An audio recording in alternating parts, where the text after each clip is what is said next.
Ever wondered about the environmental cost of your favorite pair of jeans? Yes, we all love wearing jeans. They're comfortable and stylish and can go with almost anything. But behind every pair is a shocking carbon footprint. From the cotton field to the landfills, each step adds up to a high environmental impact. Stick around as we'd be tracing the carbon footprint of jeans and see what brands are doing to make them a little greener. Welcome to the channel Carbon Era. Jeans are almost in everyone's closets, but do you know that behind every pair of jeans lies a hidden environmental story? So let's start with the basics. What are jeans made of? Cotton, right? But here's the thing, growing cotton is not as eco-friendly as you expect it to be. To be able to grow enough cotton for just a pair of jeans, you'd need about 1,500 gallons of water, which is the equivalent of what a person might drink for 13 years. And beyond water, cotton farming also makes use of fertilizers and pesticides, which release nitrous oxide, which is more potent than CO2. Altogether, the cotton production for just one pair of jeans can emit about 5.5 kg of CO2.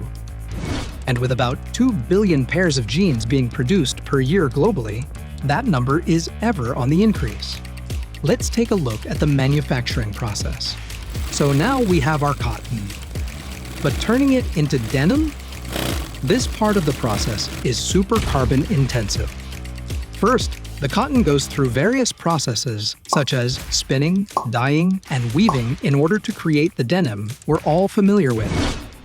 Each of these steps requires heat and electricity, which is often generated through fossil fuels, which adds to the carbon emission of the denim manufacturing process. The process of dyeing? That's a major polluter. The traditional indigo dyes that are used in the process make use of chemical dyes that emit CO2 and also pollute the water. In fact, just dyeing and finishing one pair of jeans can emit about 4 kg of CO2. The entire manufacturing process from cotton yarn to the finished, denim produces somewhere between 10 to 15 kg of CO2 per pair of jeans. Now let's move to the life cycle use of your beloved denim wear. You'd be shocked by the carbon emitted during your wear and care of your jeans. Believe it or not, the way we wash and care for our jeans significantly contributes to the carbon footprint. Making use of washing machines and dryers, which are energy-intensive appliances, and each cycle releases more emission. Washing jeans once a week over a typical 5-year lifespan can add about 5 to 10 kg of the pair's carbon emission. One simple way to reduce carbon emissions is to wash your jeans less frequently. Some experts suggest washing them only when it's truly needed. Choosing to air dry your jeans instead of machine drying can also cut down the carbon emissions considerably. So, what happens when you're done with the jeans? Sadly, most just end up in landfills. Unfortunately, less than 1% of textiles are globally recycled, meaning that billions of jeans are contributing to waste each year.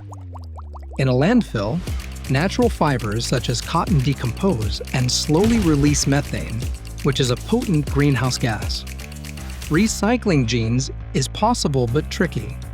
Because denims sometimes contain synthetic blends, zippers, and rivets, making them harder to break down. Recycling denim would help in reducing emissions by recovering materials that can be reused in other products. Even when jeans are recycled, the process itself can cause carbon emissions due to the energy that's required in sorting, shredding, and reprocessing the fabric. How companies are minimizing emissions? Some companies are starting to explore eco-friendly options for manufacturing jeans. Here are some that stand out. Companies like Levi's have introduced its water-less technology, which uses up to 96% less water in the finishing process. By reusing water and using fewer cycles, they can successfully reduce the carbon emission tied to water use and heating. Brands like Wrangler are also investing in sustainably sourced cotton. This program, promotes land-sustaining farming practices such as no-till farming, crop rotation, and cover cropping, which helps in reducing emissions and conserving water.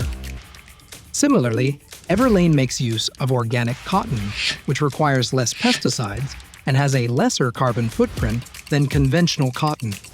To tackle the emissions from dyeing, companies like G-Star Raw manufacture jeans dyed with an innovative process that helps reduce carbon emissions by 30%.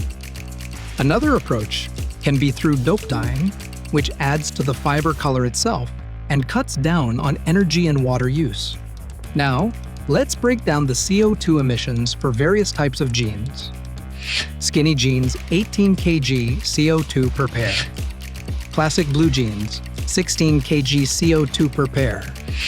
High-waisted jeans, 15 kg CO2 per pair. Denim shorts, 12 kg CO2 per pair.